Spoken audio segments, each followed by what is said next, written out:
Hello everyone and welcome to a brand new Star Wars figure review. Today we're going to take a look at some figures from the Star Wars Rebels animated TV series, and we're going to kick things off with the main villain of the piece. That is of course none other than this guy, the Inquisitor.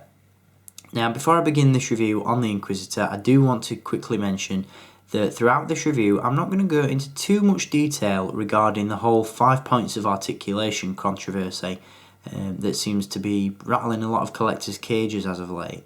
As I'm sure most of you will know by now, the Saga Legends and Mission Series figures do only feature 5 points of articulation, and that's not to everybody's tastes, and I do understand that, I really do. But I think over the course of my last few reviews where I've given you a look at some of the Mission Series and Saga Legends figures, that I've sort of covered enough ground in my own thoughts and opinions on the 5 points of articulation that these figures feature. So I'm not going to go into too much detail about it here. I'm not going to tell you that I hate it and that I wish it was gone and that super articulation was, running rampant throughout all of our Star Wars figures. I've done that enough already, I think. So we're just going to get into the nitty-gritty of this figure and just talk about, how cool he is. Because quite honestly, he's a decent figure. I'm really, really impressed with him. So we'll jump onto all of those details in just a moment, but before we do, as always, we're going to take a look at the packaging that the Inquisitor comes in. Now, once again, the Star Wars Rebels packaging really does look very, very cool. Obviously, you've got the Stormtrooper featured as the main card back design, and down in the bottom corner, you do have an image of the Inquisitor himself. On the back of the box, we have another image of the Inquisitor, this time flanked by an army of Stormtroopers, which was actually used, I believe, for one of the first promo shots for Star Wars Rebels. Just below that, you'll see some of the other figures available in the Saga Legends and Star Wars Rebels line, and as you can see, this particular line of figures does indeed merge the Rebels TV series and the Saga itself. So throughout this line, you can pick up not only figures from Star Wars Rebels, but from the Star Wars movies as well. And most of those Rebels figures have been reviewed in one way or another. We gave you a look at the Stormtrooper in our Mission Series review. Ezra and Kanan were shown in the Reveal of the Jedi 3-pack. Agent Kallus wasn't reviewed too long ago, so check that out if you haven't already. And C-110P or Chopper is coming next. So there we go, that is the packaging that the Inquisitor comes in. Now let's take a look at the figure himself, and as I said, he is a really, really cool one. Obviously the 5 points of articulation does knock a few points off of it, but in terms of sculpt and detail, it's, above average. It's not a bad figure whatsoever. So we'll run through articulation first, and then we'll run through some of the detail and accessories and features. So first and foremost, this guy does indeed feature a swivel neck, swivel shoulders, and swivel hips. So what we would come to expect from the Saga Legends line, but again, if you've picked up any of these figures and you accept these for what they are, then it's quite difficult to be disappointed. As you can see in terms of accessories, the Inquisitor does come with his double-bladed lightsaber, which does feature the Force disc in the middle, which of course in the series helps the saber to spin.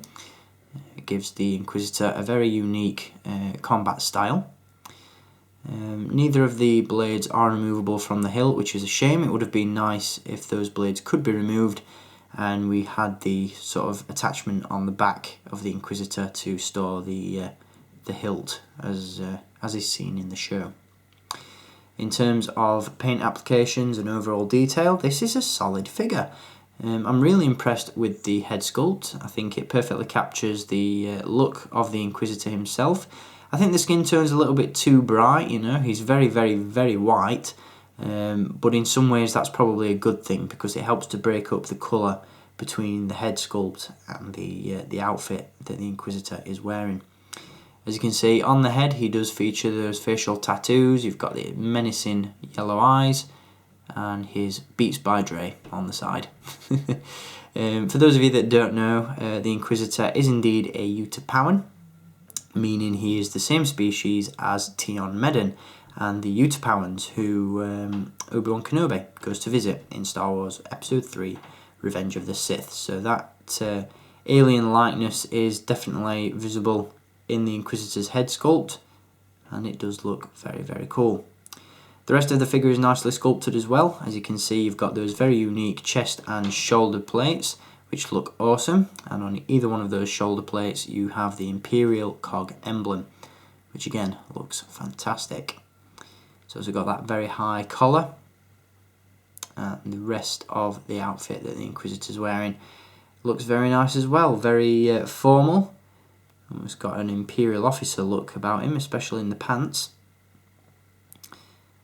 Yeah, as I said, overall not a bad figure. Again, if you can overlook the 5 points of articulation, it's not bad. It's definitely acceptable for a first attempt at the character, and I dare say if these characters are indeed popular enough, that we'll probably see them in super articulated form at some point or another. But in the meantime, this is a great way to add the Inquisitor to getting mixed up with his name, tongue-tied rather.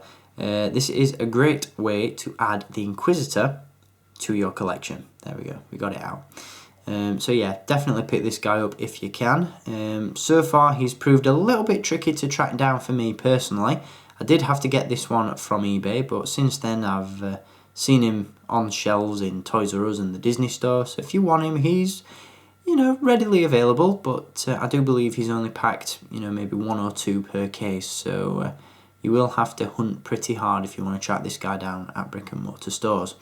Alternatively, if you do not want to pick this guy up at retail and you want to avoid the hassle, then you can indeed pick this guy up online, and as usual there is a link down below in the video description of this video where you can visit staractionfigures.co.uk and purchase this one for yourself. At the time of shooting this video he's available for pre-order, so get him while you can.